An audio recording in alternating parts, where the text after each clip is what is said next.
Thank you. In 1933, in Germany, every single high street department store was owned and all run by Jews. To the National Socialists who came to power in 1933, it was quite clear what was happening here. It was a conspiracy of the shtetl taking over the high street and hence money from the good, honest German craftsman selling his honest wares there. It is said in popular German history that the National Socialists were kicking open a door as part of a deeply anti-Semitic population in Germany, and that these great stores, the Turkish bazaars as they were termed, were always in the firing line. Remarkably, on one point, the Nazis were right, and more than they could ever imagine. Namely, if we can get this to work, yes. Namely, all the owners of department stores came from the very same village, were intermarried, and all established their businesses in the year 1881, spreading out into regional centres.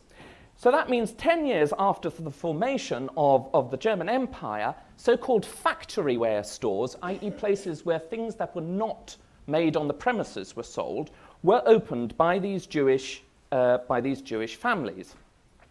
Within a decade again, so in 1891, these shops turned into veritable, purpose-built and very, very sophisticated edifices dominating the high street. This means by the outbreak of World War I, the owner-proprietors had established themselves and had become upstanding members of the local communities. One, in fact, turning down ennoblement from the Bavarian king. They were not just establishing Jewish organizations, which every good bourgeois person would do, they were also members of commerce, chambers of commerce and retail, giving money not just to Jewish charities, but mainly actually to non-denominational charities. They were philanthropic, and this was a key part of their being as Jewish business people. The department stores that they run were the first to offer pregnant women a bonus when they left the company. Maternity leave at this time was completely unheard of, so a bonus was already a big step forward. Washing facilities to their staff at a time before there was running water in most homes, generous holiday allowances, and very regular and regulated working hours. Germany was the first country to put these sort of things into law, and actually the German Jewish department stores were there even before the law, so the law had to catch up with these people. Why were these German Jewish retailers so good to their staff? Well, it's quite simply because happy workers make good salespeople, because in the end, this is all about making money. The department stores on the high street were the first to have electric lighting, often through their own generators, because there was no such thing as a grid at the time. Refreshment rooms, some had their own integrated museums or art galleries. The great innovation of the department store was that things were bought at a fixed price for cash, because before then stores ran on credit, and the price would be adapted according to who you were and whether they liked your face or not. During the First World War, the German army marched on boots provided by German Jewish department stores.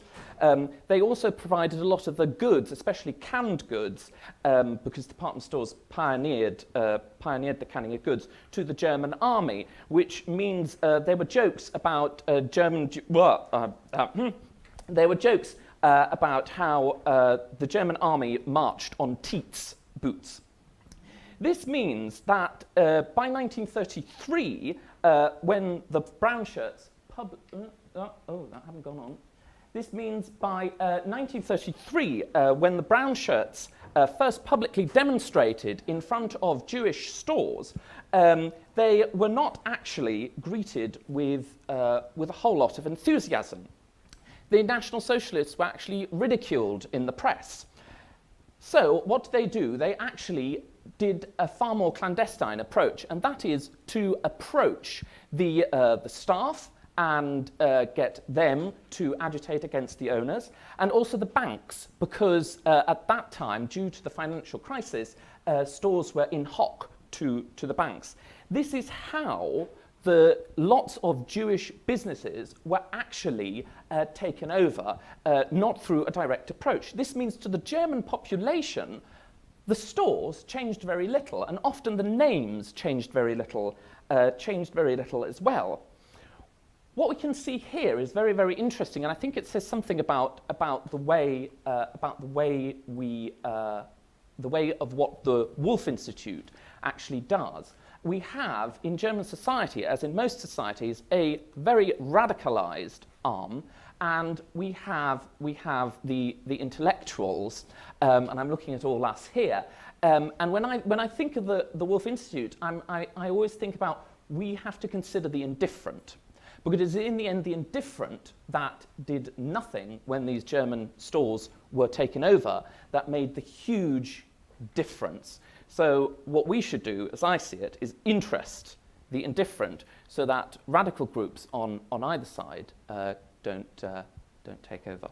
That was a very quick, far too quick rundown.